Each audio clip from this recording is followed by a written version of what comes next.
کامیابی کا معیار دو چیزیں ہیں، ایک محنت اور دوسری دعا۔ محنت پوری ہو، ایک محنت ہے اور دوسری دعا ہے، اور دعا یہ وظیفہ، یہ تسبیح، یہ عمل، یہ دعا ہے۔ ایک اور چیز ہے، پہلے دن سے والدین نے کہا بڑے ہو کے کیا بنو گے، پھر والدین نے اپنے بچوں کو کہا بڑے ہو کے کیا بنو گے، پھر بچے جب والدین بنے انہوں نے اپنے بچوں کو کہا کہ بڑے ہو کے کیا بنو گے۔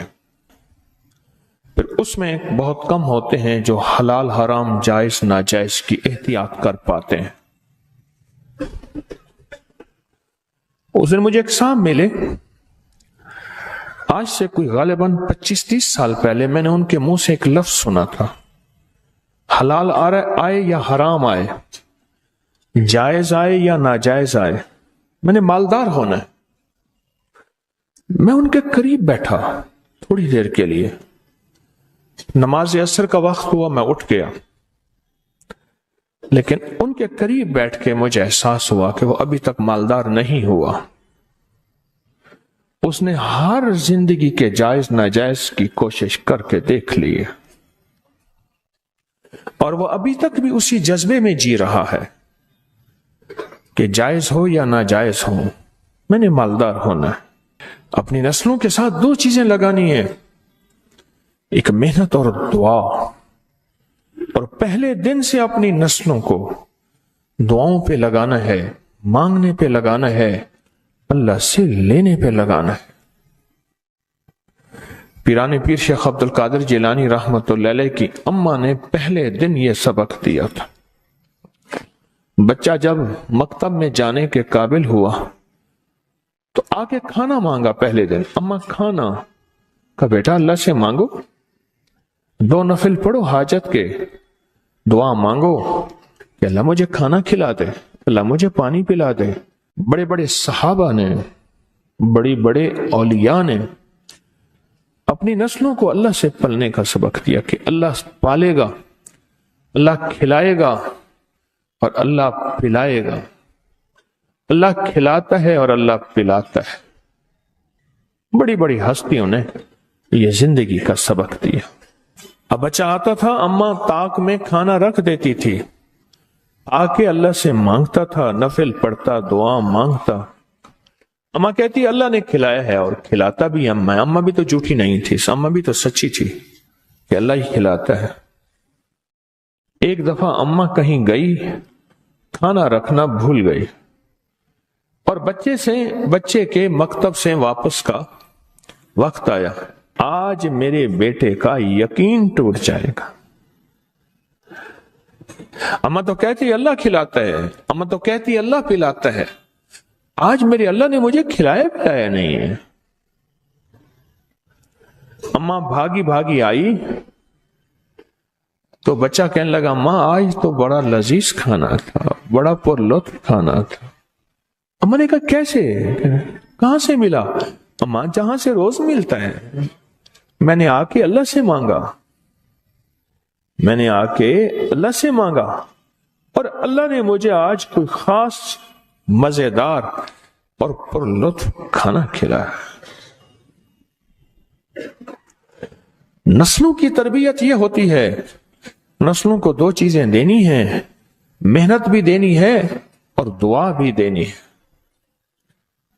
یاد رکھنا، اگر محنت دی اور دعا نہ دی، اللہ اس کے حبیب کا قرب نہ دیا، محمد آل محمد اصحاب محمد کا قرب نہ دیا، تو اس کا نقصان کیا ہوگا؟ وہ نسلیں خود ماں باپ کی پہچان چھوڑ جائیں گے۔ ایک صاحب کہنے لگے کہ میرے بچوں کا داخلہ نہیں ہو رہا تھا اور ان کے نمبر نہیں آ رہے تھے، میں نے ہر نماز کے بعد ایک تسبیح پڑھنی شروع کی، یا حسیبو یا حسیبو یا حسیبو، ایک تسبیح پڑھنی شروع کی، اور سارے گھر نے ایک تسبیح پڑھنی شروع کر دی یا حسیبو کی، کہا کہ نمبر آئے اور لاجواب آئے۔ عمل تو چھوٹا سا ہے، میں اکثر یہ عمل بتایا کرتا ہوں کہ اگر آپ اپنے بچوں کی تعلیمی قابلیت چاہتے ہیں، ان کا میرٹ بنانا چاہتے ہیں، تو امتحان سے پہلے 3300 دفعہ یا حسیبو پڑھ لیں۔